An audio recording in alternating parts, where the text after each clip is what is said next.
الحمدللہ وحدہ لا شریک لہ والصلاة والسلام علی من لا نبی بعدہ وعلی آلہ وصحابہ الذین اوفوا عہدہ۔ اللہ تعالیٰ نے بہت سارے ایام اور دن خوشی کے بنائے ہیں ایمان والوں کے لیے، بہت ساری مخصوص راتیں عبادات کے لیے بنائی ہیں، بعض اوقات عبادات کے لیے متعین فرمائے ہیں، بعض مقامات عبادات کے لیے متعین فرمائے ہیں۔ ہمیں چاہیے وہ دن جو اللہ کے خصوصی عبادت کے ہیں ان کو عبادت میں لگائیں، وہ خاص گھڑیاں جو اللہ کے مانگنے کی ہیں اس میں لگائیں۔ مسلمان کے اپنے دن ہیں تہوار کے، مسلمانوں کے دن ہے عید الفطر تہوار ہے، عید الاضحیٰ تہوار ہے، اور جمعہ مخصوص اجتماعی عبادت کا دن ہے۔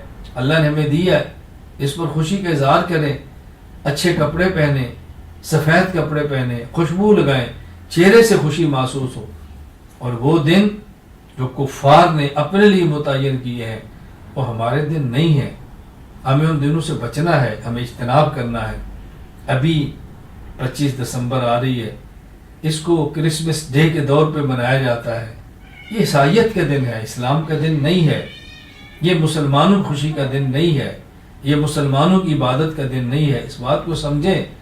ایسی تقاریب میں جانا، کیک کاٹنا اور اس پر فخر کرنا، یہ بہت افسوس کی بات ہے کہ انسان کی مجبوری ہو کہ ماحول اس کے بغیر اس کو نکلنے کا راستہ نہ دیتا ہو، گزارا نہ ہوتا ہو، مجبوری میں پھنس جائے، یہ تو الگ بات ہے۔ لیکن خوشیوں میں جانا، تقاریب میں شرکت کرنا، اس پہ کیک کاٹنا اور اس پہ خود ہدیے دینا، مبارکبادیں دینا، ہمیں اس سے اجتناب کرنا چاہیے۔ مسلمان کو اپنے اسلام پر فخر ہونا چاہیے، اپنے ایمان پر فخر ہونا چاہیے، رسول اکرم صلی اللہ علیہ وسلم کی مبارک تعلیمات پر فخر ہونا چاہیے۔ ہم نے اپنی تہذیب کو عام کرنا ہے، اپنے کلچر اور رواج کو رواج دینا ہے، ہم نے اس پر محنت کرنی ہے۔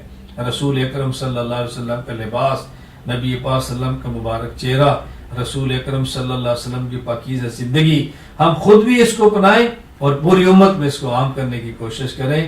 اسلامی تہواروں کو سمجھیں اور کفریہ تہواروں سے خود کو بچائیں اور دوسروں کو بچانے کی مناسب پیار سے، محبت سے ترتیب بنائیں۔ اللہ ہم سب کو رسول اکرم صلی اللہ علیہ وسلم کی سچے دین پر چلنے کی توفیق عطا فرمائے۔ وآخر دعوانا الحمدللہ رب العالمین۔